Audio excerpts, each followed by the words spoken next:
Bom, pessoal, vamos para a próxima questão de física do Enem 2025.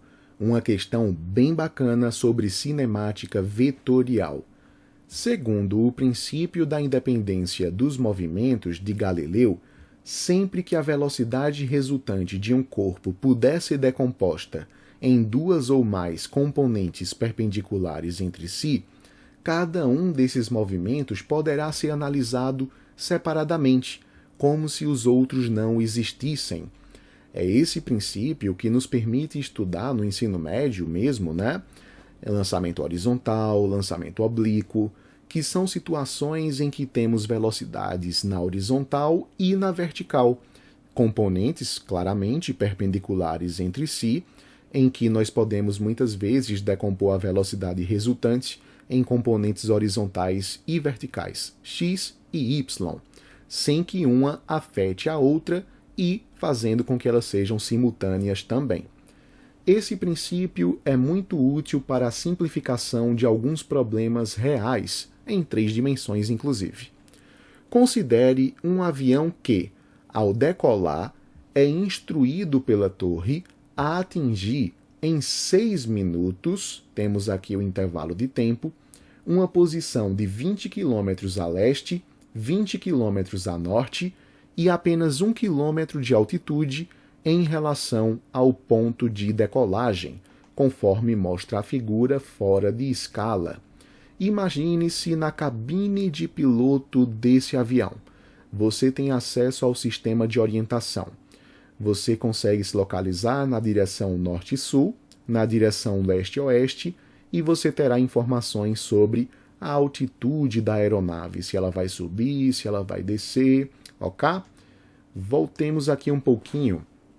No entanto, no instante da decolagem, começa a soprar um vento cujo vetor velocidade tem componentes 30 km por hora para leste.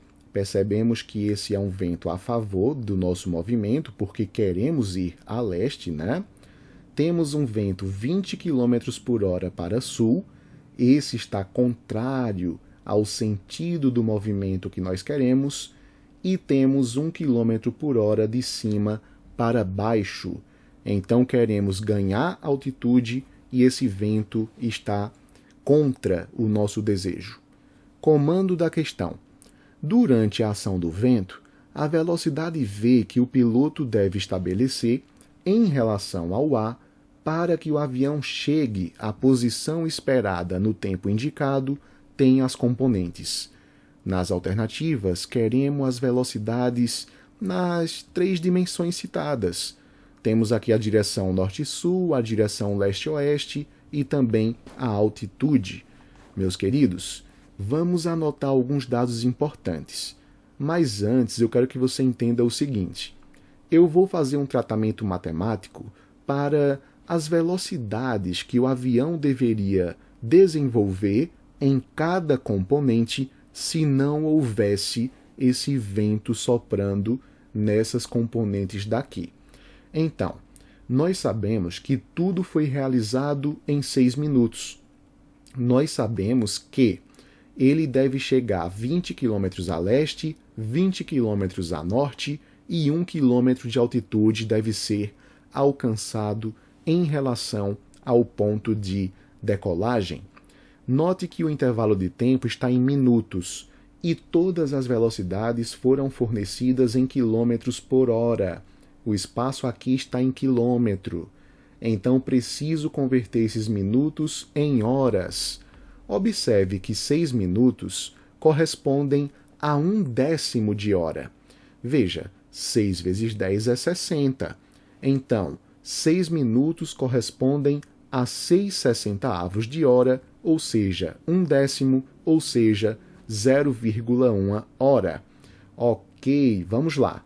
A velocidade que o avião deve desenvolver sem considerar o arrasto do ar será ΔS sobre ΔT, tanto a leste quanto a norte, quanto em termos de altitude, que eu vou chamar aqui de vertical, ok? Qual é o deslocamento necessário na posição leste, no sentido leste-oeste, a favor do leste, né? A gente precisa de 20 km de ΔS. Isso num tempo de 0,1 hora, 20 dividido por 0,1 é a mesma coisa que 200 km por hora. Isso sem considerar ainda a ação do ar, concorda comigo? A norte, nós teremos a mesma velocidade, porque nós precisamos percorrer mais uma vez 20 km no mesmo intervalo de tempo. 20 sobre 0,1, 200 mais uma vez. Em termos de altitude, nós precisamos de um ΔS de 1 km, nesse mesmo intervalo de tempo de 6 minutos.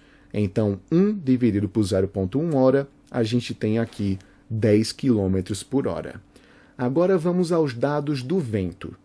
Nós sabemos que ele sopra 30 km por hora para leste, sabemos que ele sopra 20 km por hora para sul e sabemos também que o vento sopra de cima para baixo, né? 1 km por hora. Temos aqui todas essas informações. Gente, pensa aqui comigo. Do francês, think with me, let's go together. Ou seja, vamos lá junto. Se não houvesse ação do ar, eu deveria desenvolver para leste 200 km por hora.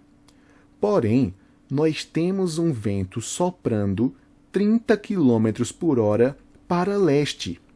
Se eu quero chegar em 200 km por hora, para que eu chegue naquelas coordenadas no tempo correto, quanto de velocidade verdadeiramente eu devo desenvolver para leste? 170 km por hora. Porque o motor do avião vai desenvolver 170 km por hora para leste e o vento vai me ajudar com mais 30. E aí eu chego nesses 200 necessários para que a gente consiga chegar no tempo exigido pela torre de comando, tá? Percebe comigo? Então eu desenvolvo 170 km por hora, o vento me ajuda com 30 km por hora a favor desse movimento e a gente consegue desenvolver a velocidade necessária pela questão.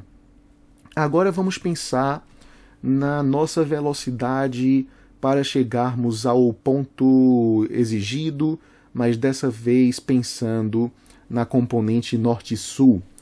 Nós precisamos de 200 km por hora para norte, mas temos um vento a 20 km por hora para sul.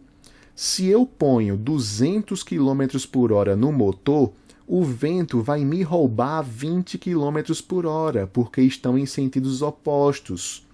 Portanto, eu preciso desenvolver quanto na velocidade norte? 220 km por hora.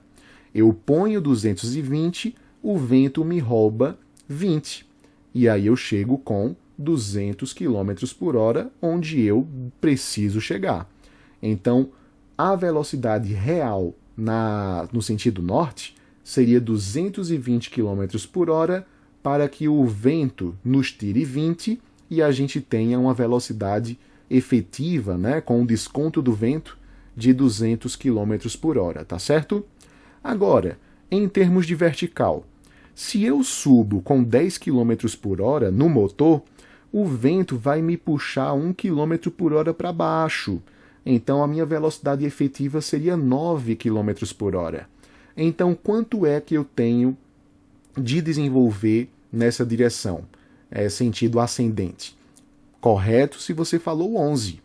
Eu vou colocar no motor 11 km por hora para cima, para que quando o vento retire 1 km por hora de mim, para baixo, né, eu possa alcançar os 10 km por hora efetivos que nós precisaríamos para cumprir o desejado. Então a nossa resposta seria a letra D de diarreia. 170 km por hora para leste, 220 km por hora para norte e 11 km por hora para cima. Meus queridos, até a próxima questão.